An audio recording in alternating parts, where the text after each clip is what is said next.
Hi, I'm Paul Battaglia, and this is section 9.4, Mathematical Induction. Now, as your students thumb through some of the early pages of section 9.4, they might actually say to you, kind of feel like we've done this before. Or you may even say, as you begin to prepare the lesson, I think my students have been doing this. And you would be partially right, but I'm joined by Gabe and Brittany, and we want to talk a little bit more about how we can get students to think in a certain way. So Gabe, start us off. Sure. So coming into this section, students have already seen series and sequences, and they've gained a little bit of exposure into some of the formulas that come up as we're studying them.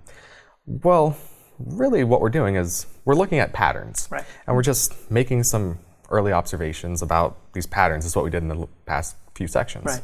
So something you might want to do is almost introduce your students to the idea of, well, what happens if we sum squares? So look at maybe 1 squared plus 2 squared plus 3 squared plus 4 squared. Can the students come up with some sort of pattern or some sort of rule?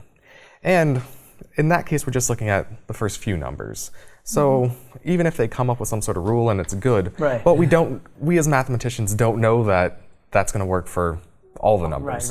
So really what we're doing in this section is we're jumping from just maybe pattern recognition to coming up with a rule to really proving that this thing that we're observing is actually true. Brittany, I think the next question teachers are probably going to have is, how far do I go with my students, or what do I really need them to see? So can you talk a little bit about that? Yep. So kind of going off of what Gabe said, so the students will have those few base cases. And once they've kind of looked at those, we can actually, when we're doing a proof, we can just do one base case. But then we have to make sure that we prove it for all the natural numbers. Good.